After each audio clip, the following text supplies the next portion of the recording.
Au nom du Père, du Fils, du Saint-Esprit, un seul Dieu. Amen.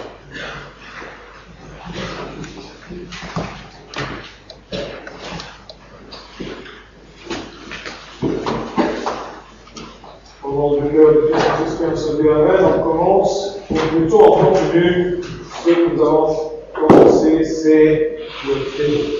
On continue.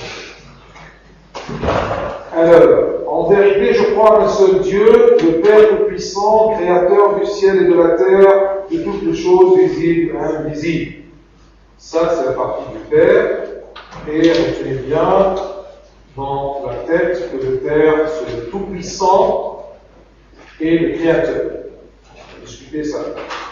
Mais le Père, c'est Tout-Puissant et le Créateur. Et unique. Nous croyons en un seul Dieu. Ça, c'est important parce qu'aujourd'hui, on va parler à propos du Fils. Et on dit toujours que c'est le Fils unique. Vous vous rappelez ce qu'on a dit les dernières fois? On a dit que le Christ est Fils de Dieu et nous sommes des enfants de Dieu. Quelle est la différence entre la filiation du Christ à Dieu, le Père, et la filiation à Dieu, le Père? Alors, il se rappelle, il peut me dire, ça c'est l'intelligence de bien mémoriser. D'accord? Bien. Le Christ est le Fils de Dieu par, un peu plus fort, par nature. Le Christ est Fils de Dieu par nature et Fils de l'homme par l'incarnation.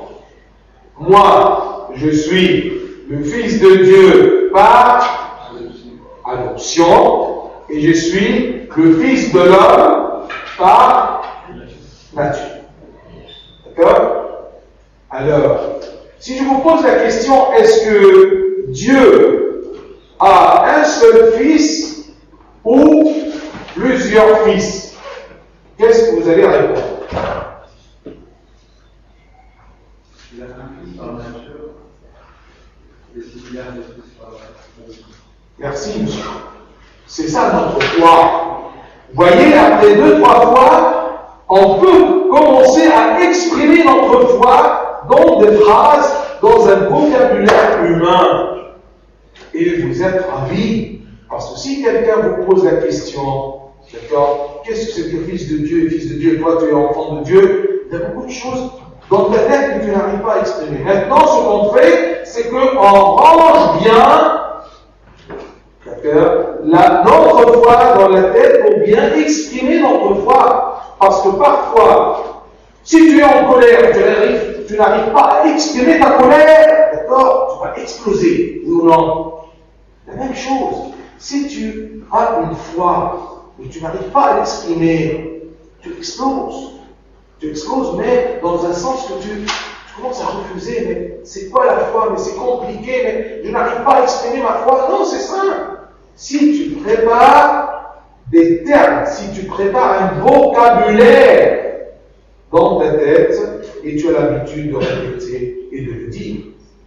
Comme le Fils de Dieu par nature, le Fils de Dieu par adoption, le Fils de Dieu par l'incarnation, ainsi de suite. Donc, le Fils de Dieu par nature, qui est le Christ, est unique. C'est un seul Jésus-Christ, parce que Dieu n'a qu'une seule parole. Parce que Dieu n'a pas besoin d'avoir plusieurs fils par nature. Par nature, il a envoyé sa parole qui s'incarne. Un poisson. C'est pour cela que quand vous dites dans l'acte de foi, je crois en un seul Seigneur Jésus-Christ, je crois en un seul Seigneur Jésus-Christ, le Fils unique de Dieu. On recommence. Le Fils unique de Dieu. Nous ne sommes pas polythéistes. Nous sommes simplement en un seul Dieu. Dieu le Père, tout-puissant créateur, trois personnes ou les trois hypostases. Ce sont des termes, d'accord? Écoute, hein, chacun, en médecine, il y a des choses, des termes comme ça, d'accord, scientifiques. En loi, vous avez des termes incompréhensibles pour nous, mais chaque domaine a ses termes. Le domaine de la théologie, d'accord, la science de Dieu, si j'ose dire, d'accord, il a aussi son vocabulaire. Nous, non. Alors, nous, comme chrétiens, on doit connaître ce vocabulaire-là. Hypostase. D'accord? Un qui est ignorant de la culture, et quoi? Alors, hypostase dessus, c'est la personne. Trois personnes. Trois personnes, c'est pas très divin. Alors, on dit trois hypostases, c'est comme ça. D'accord? Bien.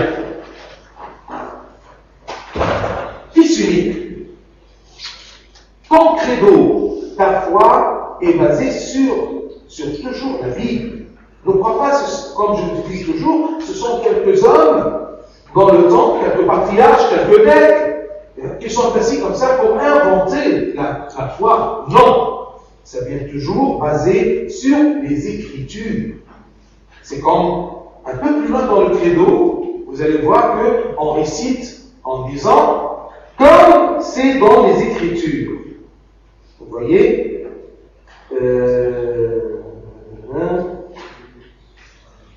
où elle est là?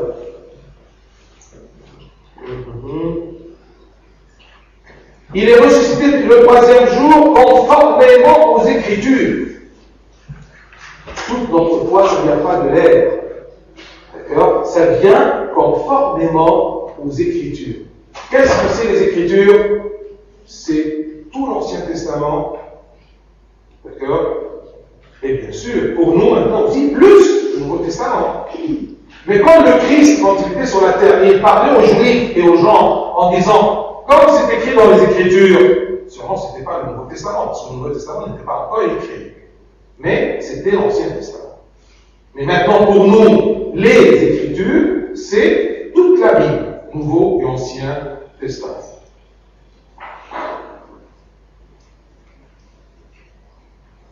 L'unique Fils de Dieu. Alors, qui est l'unique Fils de Dieu? C'est Jésus-Christ. Parce qu'il est le Fils de Dieu par nature. Comme Saint Jean, il dit dans son premier épître, chapitre 4, verset 9, qu'est-ce qu'il dit? Écoutez bien.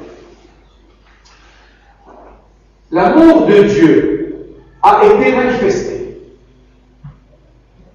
Parce que parfois, vous vous posez la question, oui, l'amour de Dieu, il m'aime, mais comment comment se manifeste? Si je vous pose la question, et vous ne connaissez pas les Écritures, vous ne connaissez pas votre Bible. Alors, qui peut me dire comment l'amour de Dieu se manifeste? Où a été manifesté? Comment? Hein? Exactement. C'est quoi? L'amour de Dieu a été manifesté envers nous en ce que Dieu a envoyé son Fils unique. C'est ça l'amour de Dieu. Parce que parfois tu te poses la question, on t'a fait apprendre dès le commencement. Dieu t'aime, Dieu t'aime.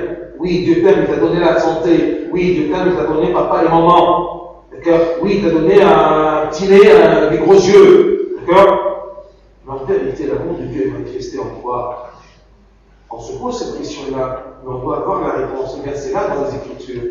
C'est le Christ lui-même qui a dit, c'est Saint Jean lui-même qui a expliqué ceci en disant, l'amour de Dieu a été manifesté envers nous en ce que Dieu a envoyé son Fils unique. Donc le Fils unique, cette idée-là de unité, unique, ça vient des Écritures, hein. Saint Jean l'a écrit. L'amour de Dieu a été manifesté envers nous en ce que Dieu a envoyé son Fils unique dans le monde. C'est très clair, c'est très précis. Il nous a envoyé son Fils où? Mais dans le monde. Afin que l'amour de Dieu a été manifesté en nous envoyant son Fils unique. Et lui aussi, ça donne qu'il nous a envoyé quelque chose de très cher pour lui. Le Fils unique, C'est un vocabulaire humain, mais pour montrer aussi, d'accord, que le Fils, le Christ incarné, c'était quelque chose que Dieu nous a envoyé très précieux. Parce que le Fils unique, c'est un peu cher, oui ou non? Bien. Dans le monde, afin que quoi? L'amour de Dieu nous a aimés, nous a envoyé son Fils. Dans le monde, ça c'est important parce que dans le monde, c'est incarné. Parce qu'il nous a envoyé dans le monde humain, en prenant chair avec Sainte Vierge Marie. Afin que, à votre avis, il nous a envoyé son Fils pour quoi faire?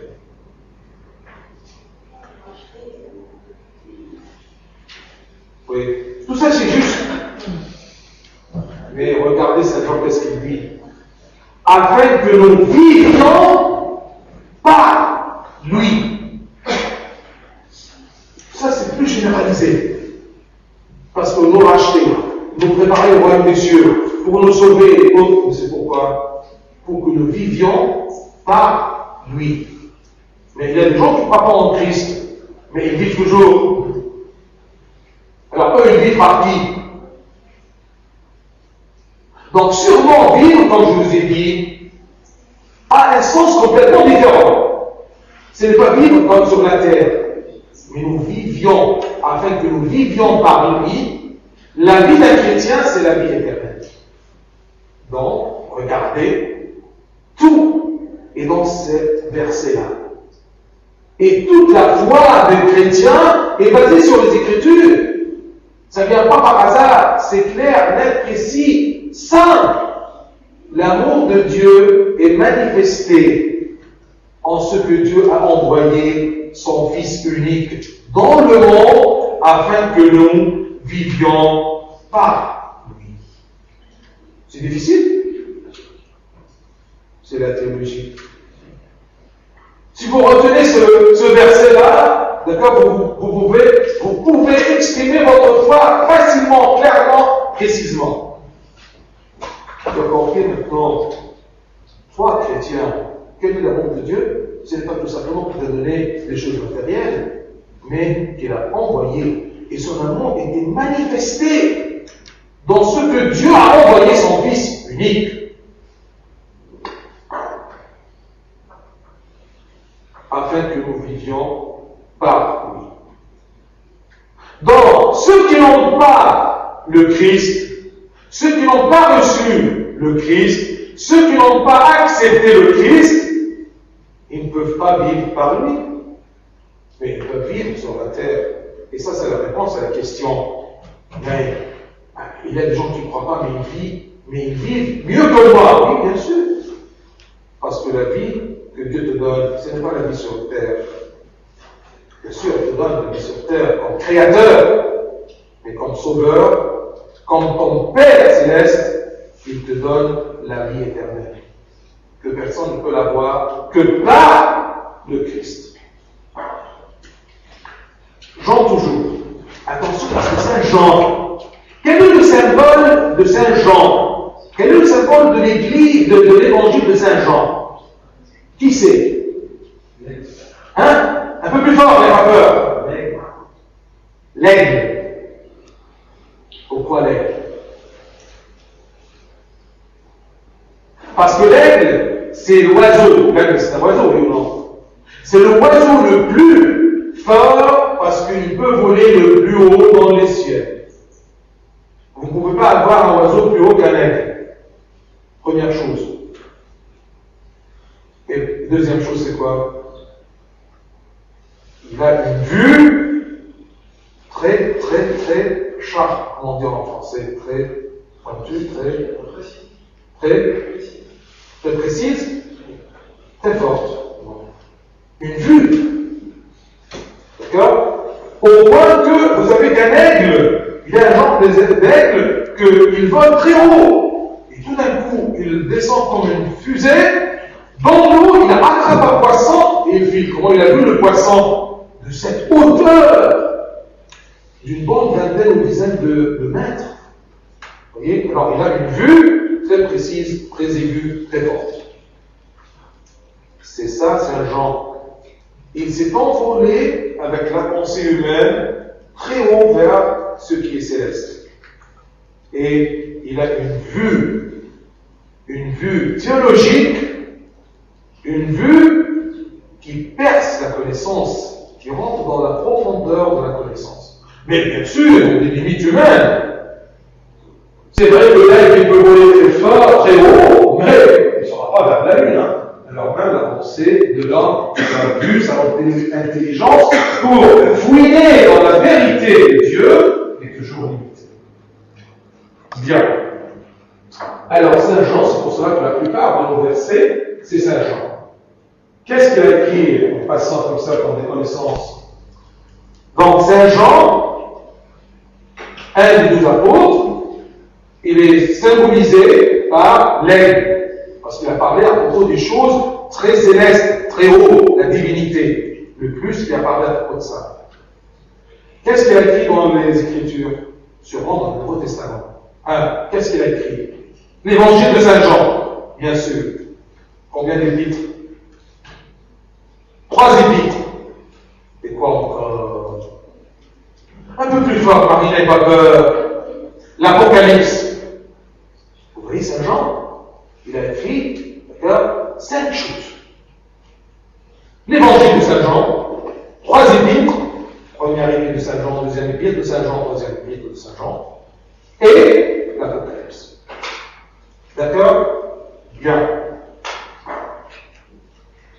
Un autre verset de Saint Jean, l'évangile de Saint Jean. Vous vous rappelez du premier verset? Que l'amour de Dieu a été manifesté envers nous, en ce que Dieu a envoyé son Fils unique dans le monde, afin que nous vivions par lui. L'autre verset.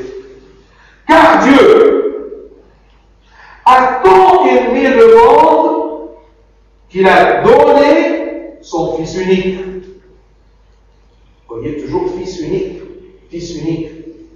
Donc, il nous a aimés, il nous a envoyés, il nous a donné. Et comment il nous a donné son Fils? Parce que ce terme-là, vous l'entendez dans la liturgie, dans des livres, vous les voyez dans des livres. Et parfois on se demande, mais Dieu m'a donné son Fils uniquement en l'envoyant. D'accord? En mettant les versets l'un à côté de l'autre, quand je fais là, d'accord, il va comprendre beaucoup de choses. Car Dieu a tant aimé le monde qu'il a donné son Fils unique, afin que, il y a un autre afin que. Ce n'est pas une répétition, mais c'est une façon d'expliquer plus profondément, pour éclaircir. Vous ne pouvez pas connaître votre foi que si vous connaissez votre Bible. Vous ne pouvez pas aimer Dieu que si vous le connaissez. D'accord? Ça ne marche pas. Ne soyez pas satisfait que vous êtes chrétien par nature. D'accord? Par un nom. Parce que vous êtes la fille ou le fils de monsieur un tel et de madame un tel. Parce que vous étiez baptisé un jour. Non. Vous ne pouvez pas aimer Dieu que si vous le connaissez. D'accord? Et vous ne pouvez pas glorifier Dieu que si vous les aimez, que si vous l'aimez. C'est clair? Sûrement je fais des fautes de conditionnel présent maintenant. C'est clair? Donc,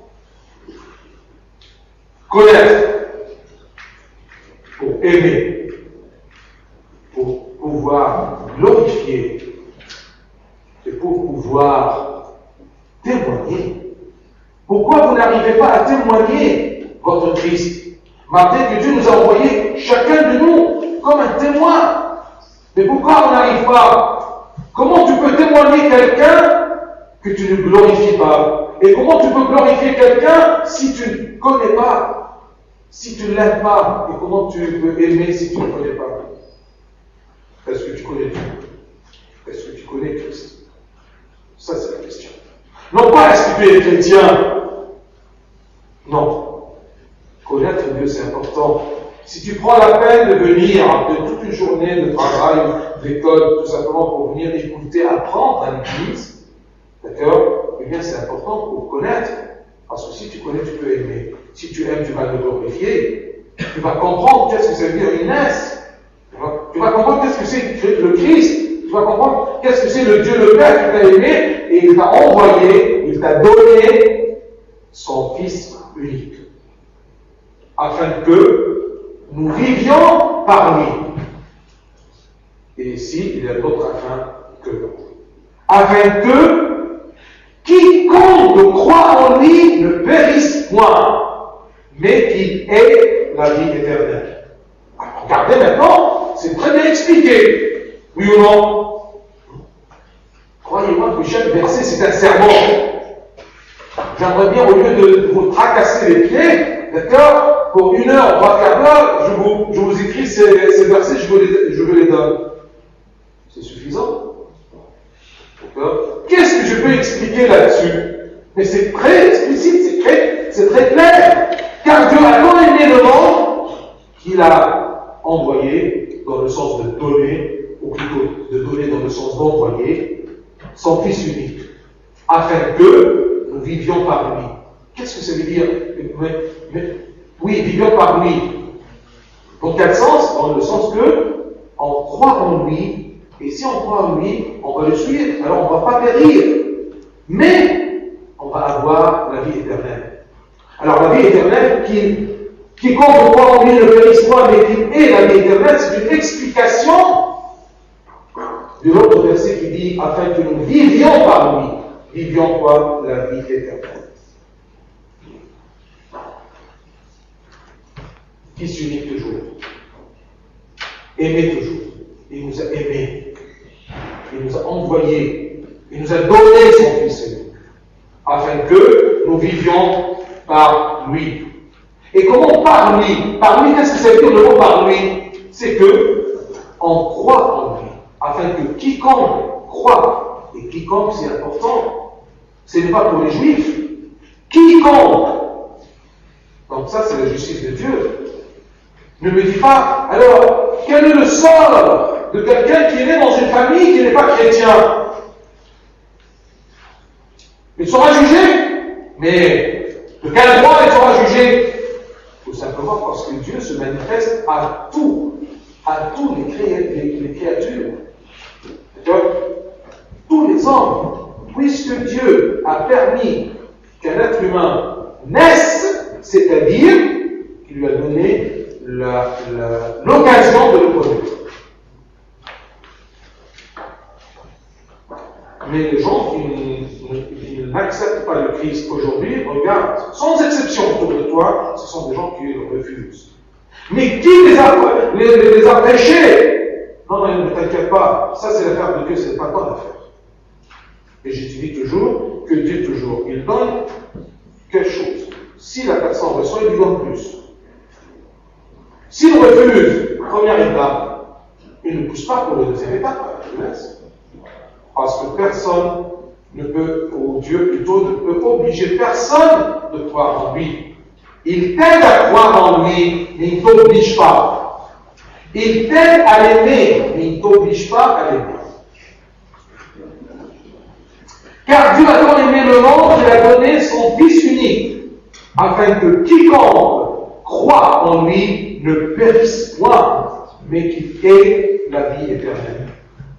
Tu as compris pourquoi tu es chrétien? Pour que tu ne périsses pas.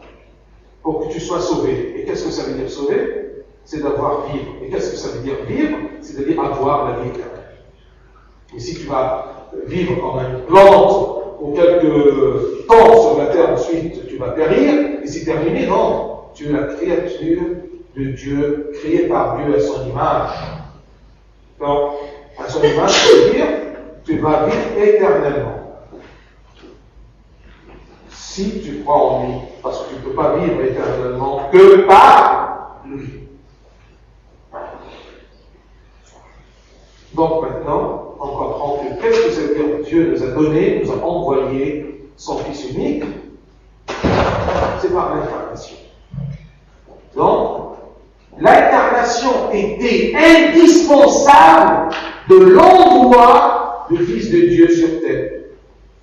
Du Fils de Dieu béni dans ce monde. Vous avez compris qu'est-ce que ça veut dire l'incarnation? Et pourquoi Dieu a subi tout ça en s'incarnant pour descendre sur la terre, pour qu'il soit envoyé pour nous. Afin que, en croyant en lui, nous pouvons vivre éternellement. Bichot, c'est logique? Oui, c'est tout à fait logique. D'accord? Bien. Incarnation, oui. J'étais en train de me demander pourquoi est-ce que Dieu... C'est bien qu'il y a une personne qui a le courage de dire je pensais. Chacun de nous pense, mais vous ne posez pas vos questions. C'est pas honteux de chercher, de dire je pensais et je doutais. Oui. Vous avez sûrement la réponse. Ah non, je ne sais pas, hein. Dieu nous envoie la réponse. Il y a plus de choses.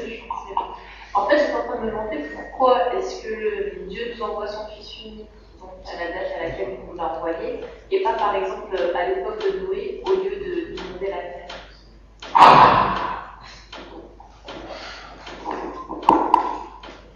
De votre façon. Pourquoi Dieu a attendu, d'accord, des milliers d'années pour envoyer son Fils unique pour nous sauver? Qui a la réponse?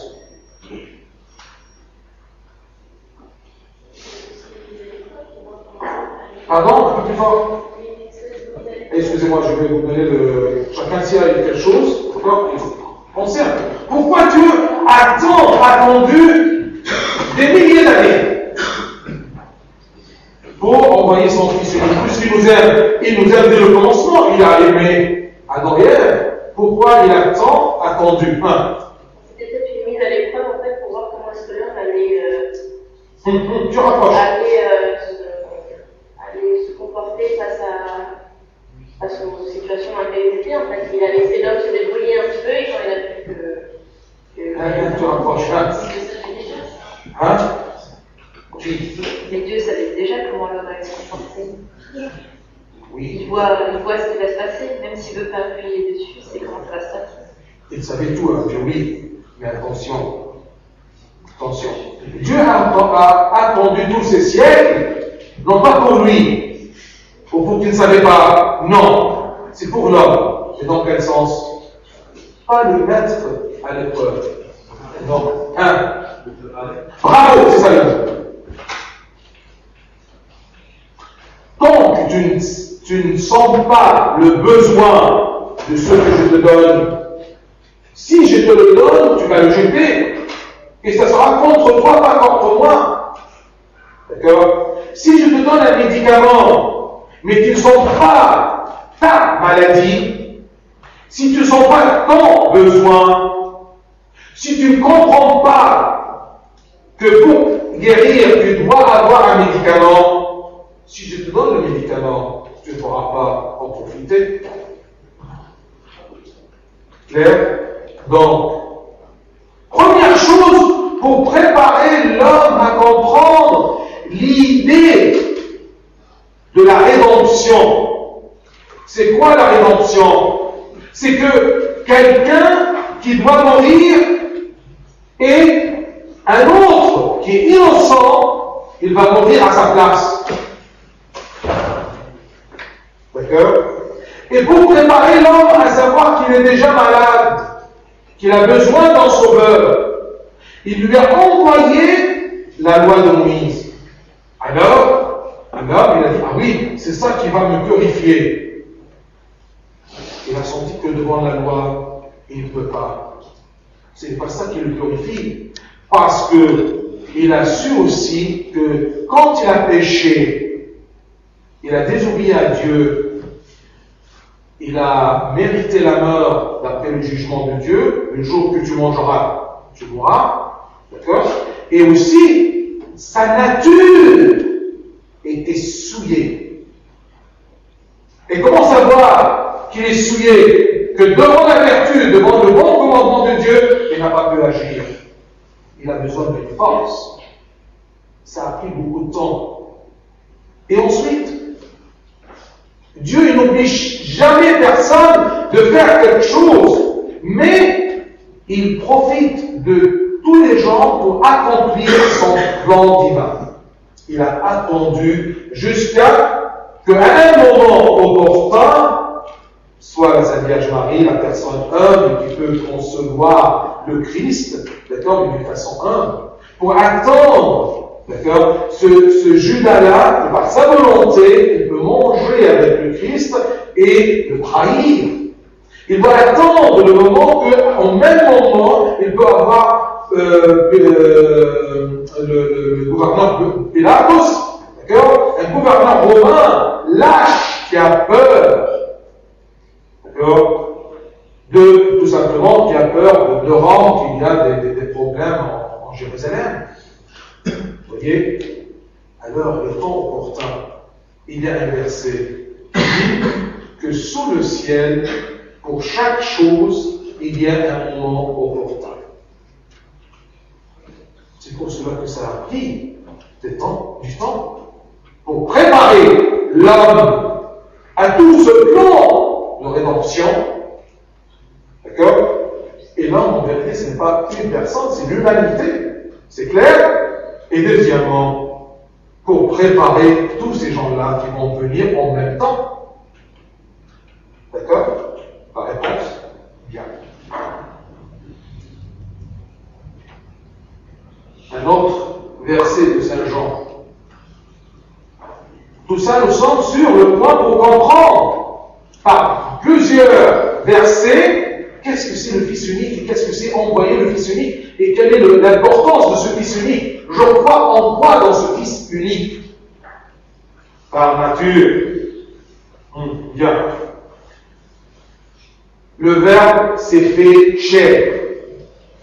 Le Verbe, c'est quoi? C'est la parole de Dieu.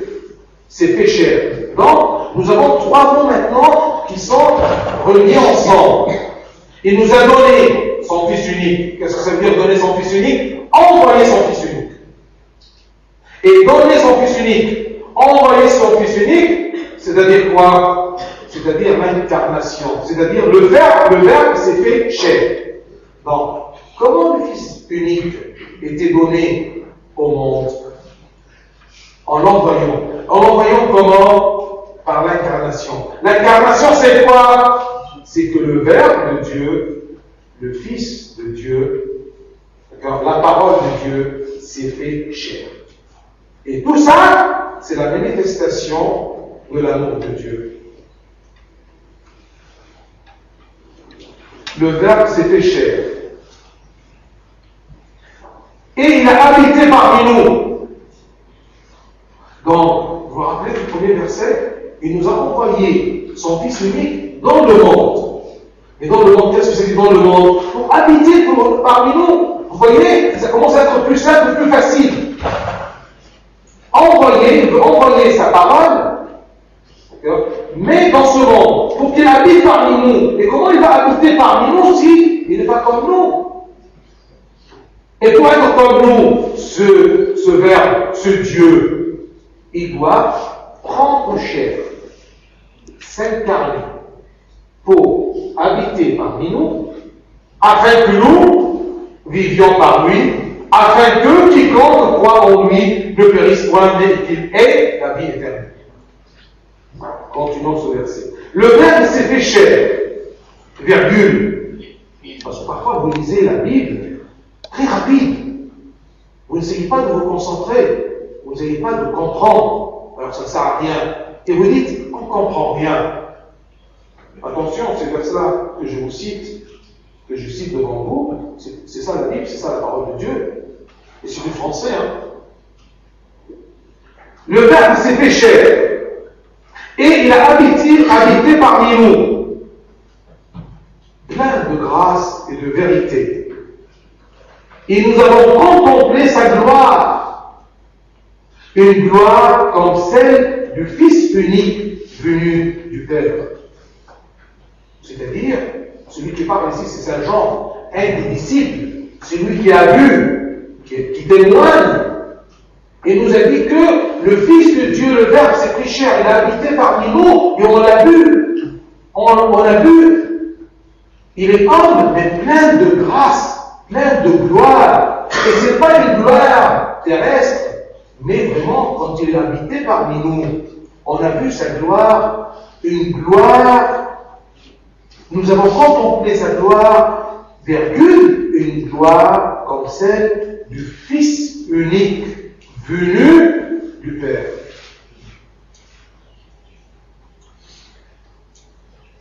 C'est clair. Parfois, on demande des versets pareils, aussi clairs. Et qu'est-ce que je peux ajouter là-dessus?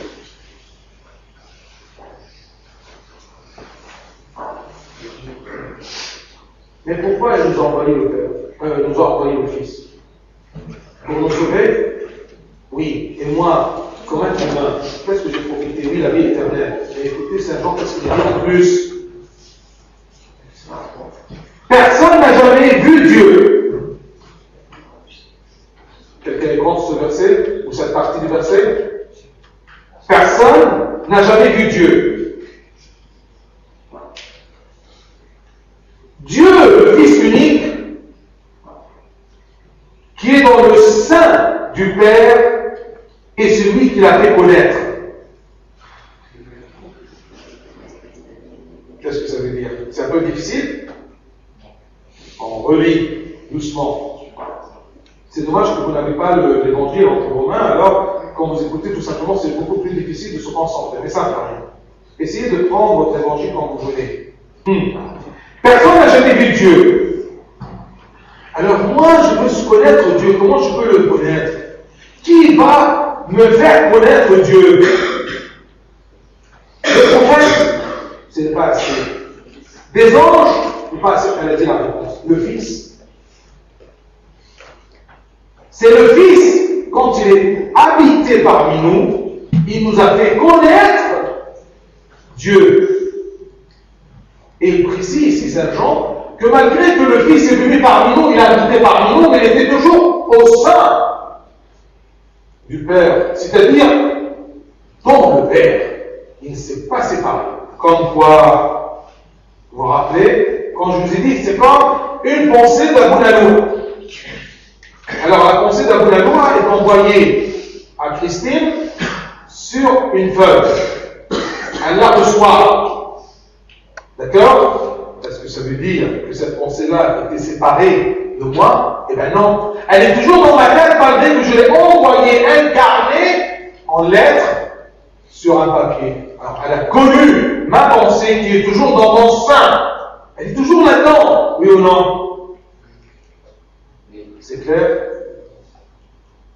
Alors, les gens qui vous disent que vous croyez en Dieu, et comment un Dieu qui a un fils, d'accord? Et est-ce que c'est normal? Ça, c'est du blabla, ils ne comprennent rien. Ils ont raison. Parce que le témoin de Christ, il ne comprend plus rien aussi. Vous n'arrivez pas à vous exprimer. D'accord? Et vous, tout simplement, blâmez les gens qui ne comprennent pas. Parce que vous avez pu leur dire quelque chose compréhensible, ou compréhensible. D'accord? Vous voulez dire des choses, tout simplement des titres. Ah oui, Jésus est le Fils de Dieu. Fils? Mais comment c'est le Fils? Et toi aussi c'est le Fils de Dieu. Ah oui, tu ne sais rien. Tu rentres chez toi. Et tu sens que ton Christ est faible. Et ta foi, il n'y a rien du tout. N'a pas de sens. Non, cher. C'est parce que tu ne prends pas la peine de lire et de connaître et de savoir. Vous voyez? Mes chers, regardez, il y a des gens qui sont maintenant dans l'église, assis, comme vous.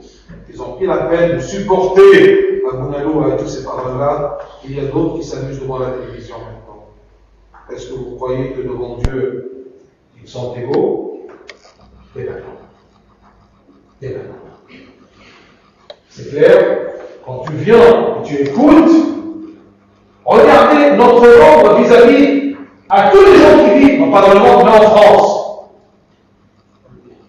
Il y a des gens qui vivent toujours comme nous, mais qu'est-ce qu'ils font maintenant? Ils ont terminé leur travail, hein? Mais qu'est-ce qu'ils font? Ils n'ont pas le temps pour Dieu.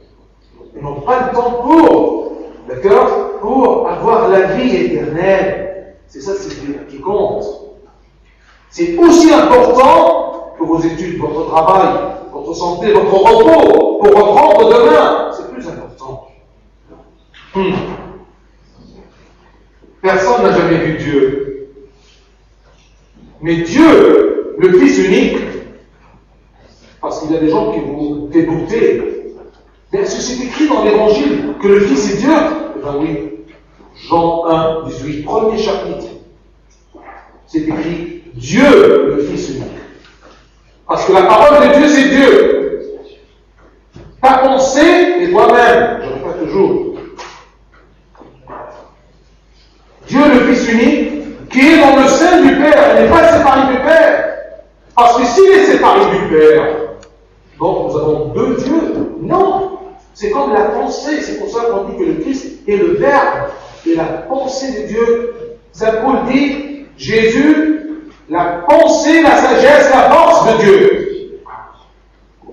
La pensée, la sagesse, la force de Dieu. C'est pas toi si tu ne peux pas te retenir. Pourtant bien. Allez. Personne n'a jamais vu Dieu. Donc c'est, oui c'est toi, oui c'est toi, oui c'est toi. Donc personne n'a vu Dieu. Mais Dieu, le Fils unique, qui est dans le sein du Père, est celui qui l'a fait connaître. Alors vous avez compris maintenant, deuxième cause et deuxième raison de l'incarnation de Dieu. De l'incarnation de Dieu parmi nous, pour qu'il habite parmi nous. Il a envoyé son Fils unique. Il a une seule parole. Il a une seule sagesse. Et cette sagesse-là, qui est venue parmi nous, non pas écrite sur un papier ou prononcée sur les lèvres d'un prophète, non, c'est elle-même qui est venue pour habiter parmi nous en prenant chair. Continuons. Donc on peut dire qu'on a connu Dieu le Père par Dieu le Fils incarné. On a connu Dieu par le Fils incarné. Parce que c'est lui qui nous a fait connaître Dieu. On change un peu Saint Jean et on commence à prendre un peu Saint Paul. Tout ce qu'on fait maintenant, ça va vous donner le plaisir de réciter après ça le credo. Quand vous dites le Fils unique, cette partie-là, et les parties qui précédentes, bien, vous allez sentir que vous comprenez, vous sentez, vous connaissez ce que vous dites. Vous connaissez votre foi. Continuez. Après avoir autrefois, c'est Saint Paul qui parle aux Hébreux. Hébreux, c'est-à-dire les gens qui est d'origine juive, ils sont devenus chrétiens. C'est ça les Hébreux. Mais pourquoi ils nous ont envoyé son Fils pour nous faire apprendre? Il pouvait facilement nous envoyer des prophètes, ce qu'il a déjà fait, ou des messages, par des anges, par des prophètes, par des disciples. Mais pourquoi lui-même? C'est parce que les gens n'ont pas cru, les hommes, comme eux. Ils avaient besoin que Dieu lui-même leur parle, pour avoir confiance en lui. Il n'y avait pas d'autre moyen qu'il vienne habiter parmi nous, ce Dieu-là. Ça, c'est un verset très important. Hébreux 1, chapitre 1, versets 1 et 2. Il y a l'intelligence. Essayez de mémoriser un peu pour pouvoir vous répondre et répondre aux gens. Hébreux 1, 1, 2. C'est facile. Qu'est-ce qu'il dit ce verset? Après avoir autrefois, à plusieurs reprises et de plusieurs manières, parlé à nos pères par les prophètes, Dieu, c'est une formule un peu compliquée.